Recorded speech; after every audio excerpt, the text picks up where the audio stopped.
একটা মেয়ে নতুন জীবন শুরু করার স্বপ্ন নিয়ে শ্বশুরবাড়িতে এসেছিল, কিন্তু ফুলসজ্জার রাত্রেই তার মুখ থেকে বেরিয়ে এসেছিল একটা কথা, আমার খুব কষ্ট হচ্ছে, আমাকে একটু সময় দাও, আমি আর পারছি না।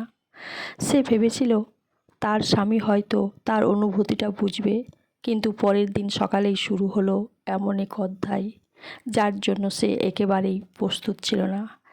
আর সবচেয়ে অবাক করার বিষয়, যে মানুষটার কাছ থেকে সে সবচেয়ে বেশি সাহায্য আশা করেছিল, শেষ পর্যন্ত সেই মানুষটাই চুপ করে রইল।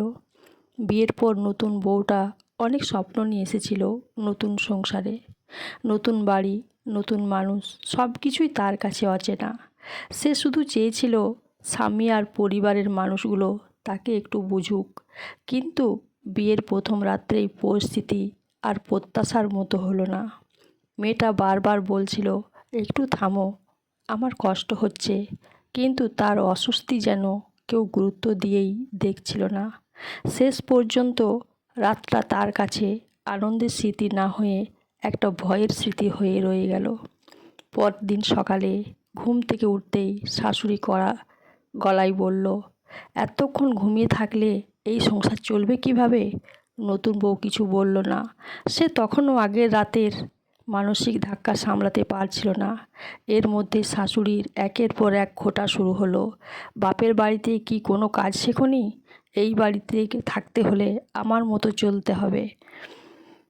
মেয়েটা চুপ করে সব শুনছিল, কারণ সে জানতো প্রথম দিন যদি প্রতিবাদ করে তাহলে পরিস্থিতি আরও খারাপ হতে পারে। কিন্তু কয়েকদিন পর পরিস্থিতি আরও কঠিন হয়ে গেল। ছোটোখাটো বিষয় নিয়েও তাকে অনেক কথা শুনতে হতো, কখনো রান্না নিয়ে, কখনো ঘরের কাজ নিয়ে, আবার কখনো তার মা বাবাকে নিয়ে। আর সবচেয়ে বেশি কষ্ট পেত একটা বিষয়ে, যখন তার স্বামী সব কিছু দেখেও চুপচাপ থাকতো। একদিন শেষ পর্যন্ত সে স্বামীকে বলেই ফেলল, তুমি অন্তত একবার আমার পাশে দাঁড়াও, আমি তো তোমার কাছেই এসেছি। স্বামী কিছুক্ষণ চুপ করে থেকে বলল, মা যা বলছে সেটা মেনে নাও, সংসারে থাকতে গেলে অনেক কিছুই সহ্য করতে হয়। এই একটা কথাই যেন মেয়েটার ভেতরটা ভেঙে টুকরো টুকরো করে দিল। কারণ সে বুঝে গেল সমস্যাটা শুধু শাশুড়ি নয়, যে মানুষটা তার পাশে থাকবে বলেছিল সেও তাকে একা করে দিয়েছে। সেদিন রাতে মেয়েটা নিজের মায়ের সঙ্গে ফোনে কথা বলছিল। মা জিজ্ঞেস করলেন, কিরে ভালো আছিস তো? কিছুক্ষণ চুপ থাকার পর মেয়েটা বলল, হ্যাঁ মা, ভালো আছি। কিন্তু ফোনটা কেটে দেওয়ার পর তার চোখ দিয়ে জল পড়তে শুরু করলো, কারণ সে জানতো যে সত্যিটা বললে তার মা ভেঙে পড়বে। আর মেয়েটা তখনও চেষ্টা করছিল সেই সংসারটাকে বাঁচিয়ে রাখার। কিন্তু একদিন শাশুড়ির একটা কথা তাকে শেষ পর্যন্ত প্রতিবাদ করতে বাধ্য করলো। শাশুড়ি বলল, এই বাড়িতে থাকতে হলে আমার কথাতেই চলতে হবে। মেয়েটা এবার শান্তভাবে উত্তর দিল, আমি আপনাদের সম্মান করতে পারি, কিন্তু অপমানকে সম্মান বলে মেনে নিতে পারি না। ঘরটা একেবারে নিস্তব্ধ হয়ে গেল। স্বামীও কিছু বলতে পারল না।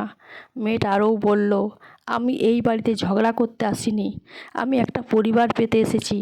কিন্তু পরিবার যদি আমাকে প্রতিদিন ভয় দেখায়, তাহলে সেটা সংসার না, সেটা শুধু বাড়ির। একটা মেয়েকে বিয়ে করে নতুন বাড়িতে পাঠানো খুব সহজ, কিন্তু তাকে সেই বাড়িতে নিরাপদ, সম্মানিত আর আপন মনে করানো, সেটাই একটা আসল দায়িত্ব। শাশুড়ি বউয়ের সম্পর্ক শত্রুতার হওয়া কথা নয়। আর স্বামীর সবচেয়ে বড় দায়িত্ব শুধু স্বামী হওয়া না, দুই পক্ষের মধ্যে সম্মান আর বোঝাপড়া তৈরি করা। কারণ একটা মেয়ের মুখের হাসি দেখে সবাই বলতে পারে ও ভালো আছে।